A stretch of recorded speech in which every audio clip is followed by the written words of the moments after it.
ಬೆಳಗಾವಿ ಜಿಲ್ಲೆಯ ಅಥಣಿ ಪಟ್ಟಣದ ಮುರಗುಂಡಿ ಮಸರಗುಪ್ಪಿ ರಸ್ತೆ ಬದಿಯಲ್ಲಿ ಬಿಎನ್ಜಿ ರೆಸ್ಟೋರೆಂಟ್ ಶುಭಾರಂಭಗೊಂಡಿದ್ದು ಶಾಕಾಹಾರಿ ಮತ್ತು ಮಾಂಸಾಹಾರಿ ಖಾದ್ಯಗಳು ಲಭ್ಯವಿದೆ. ಬೆಳಗಾವಿ ಜಿಲ್ಲೆಯ ಅಥಣಿ ತಾಲೂಕಿನ ಮುರಗುಂಡಿ ಮಸರಗುಪ್ಪಿ ರಸ್ತೆ ಬದಿಯಲ್ಲಿ ಬಾಹುಬಲಿ ಗುಣವಂತಗೋಳ ಇವರ ಒಡೆತನದ ಬಿಎನ್ಜಿ ರೆಸ್ಟೋರೆಂಟ್ ಉದ್ಘಾಟನಾ ಸಮಾರಂಭ ನಡೆಯಿತು. ಇದೇ ವೇಳೆ ಮಾಧ್ಯಮದೊಂದಿಗೆ ಮಾತನಾಡಿದ ಮುರಗುಂಡಿ ಗ್ರಾಮದ ಯುವ ಮುಖಂಡರಾದ ಸಿದ್ರಾಯ ಕಾಳೇಲಿ ಅವರು ಅಥಣಿ ಪಟ್ಟಣದಲ್ಲಿ ಡಾಬಾ ಮತ್ತು ರೆಸ್ಟೋರೆಂಟ್ಗಳಲ್ಲಿ ಸಿಗುವ ಊಟಕ್ಕಿಂತ ಬಿಎನ್ಜಿ ರೆಸ್ಟೋರೆಂಟ್ನಲ್ಲಿ ಸಿಗುವ ಊಟವೇ ರುಚಿಕರವಾಗಿರುತ್ತೆ ಎಂದು ಹೇಳಿದರು. ಇದು ಮೂಲ ಉದ್ದೇಶ ಮುರಗುಂಡಿ ಮತ್ತು ಮಸರಗುಪ್ಪಿ ಸೆಂಟರ್ ಹಾಗೂ ಹೊಸಟ್ಟಿ, ದೇವರನಟ್ಟಿ, ಕುಂಬಾರಗುತ್ತಿ 5 ಊರು ಸೆಂಟ್ರದಲ್ಲಿ ಇರೋದರಿಂದ ಈ ರೆಸ್ಟೋರೆಂಟ್ ಇದೊಂದು ಫಾರ್ಮ್ ಹೌಸ್ ಟೈಪ್. ಇವತ್ತು घरगुत्ती ಮನೆ ಒಳಗೆ ಯಾವ ಟೈಪ್ ಊಟ ಮಾಡ್ತಾರಲ್ಲ ಆ ಟೈಪ್ ಇಲ್ಲಿ ಊಟ ಸಿಗ್ತೈತೆ ಅಂತ ಹೇಳಕ್ಕೆ ಇಷ್ಟಪಡ್ತೀನಿ.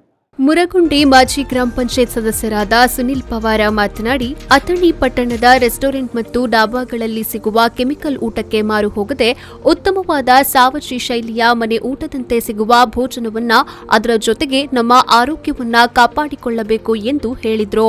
ಉತ್ತಮ ರೀತಿಯಾಗಿ ಒಂದು ಇದು ಆಗೈತಿ ಇಲ್ಲಿ ನಮಗೆ.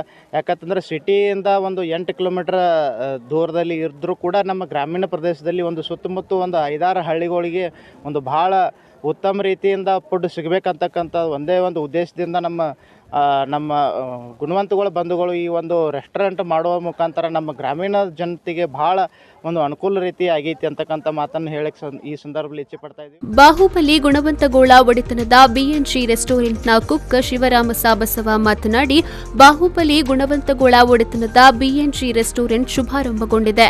ಈ ರೆಸ್ಟೋರೆಂಟ್ನಲ್ಲಿ ಯಾವುದೇ ತರಹದ ಕೆಮಿಕಲ್ ಉಪಯೋಗಿಸದೆ ತಮ್ಮ ಮನೆಯಲ್ಲಿ ಮಾಡುವ ಅಡಿಗೆಯ ಥರ ಸುಸಜ್ಜಿತವಾಗಿ ಭೋಜನದ ಜೊತೆಗೆ ಶಾಕಾಹಾರಿ ಮತ್ತು ಮಾಂಸಾಹಾರಿ ಆಹಾರ ಸಿಗುತ್ತದೆ ಎಂದು ಹೇಳಿದರು. ಬಿಎನ್ಜಿ ರೆಸ್ಟೋರೆಂಟ್ ಅಂಕೆ ಸಹ ಇಲ್ಲೊಂದು ರೆಸ್ಟೋರೆಂಟ್ ಮಾಡಿದ್ದೇವೆ ಮುರುಗುಂಡಿಯಲ್ಲಿ.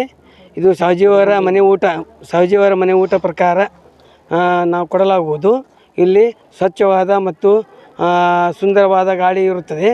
ಇದರಿಂದ ಎಲ್ಲ ಗ್ರಾಹಕರಿಗೂ ಅನುಕೂಲವಾಗುತ್ತದೆ. ಇದೇ ಸಮಯದಲ್ಲಿ ಬಿಎನ್ಜಿ ರೆಸ್ಟೋರೆಂಟ್ ಮಾಲೀಕರಾದ ಬಾಹುಬಲಿ ಗುಣವಂತಗೋಳ ಗ್ರಾಮದ ಮುಖಂಡರಾದ ಭರತೇಶ ಗುಣವಂತಗೋಳ, ನೇಮಿನಾಥ ಉಪಾಧ್ಯಾಯ, ಅನಿಲ ಗಗನಮಾಲೆ, ಭೀಮು ಸಡ್ಡಿ, ಬರಮಾ ಮಾಗಡಿ, ಏಕನಾಥ ಕಾಳೇಲಿ, ಎಎ ಹುದ್ದಾರ ಹಾಗೂ ಗ್ರಾಮಸ್ಥರು, ಹಿರಿಯರು, ಕುಟುಂಬಸ್ಥರು ಉಪಸ್ಥಿತರಿದ್ದರು. ಸತೀಶ್ ಕೋಳಿ, ವಿ4 ನ್ಯೂಸ್ 24/7 ಅಥಣಿ.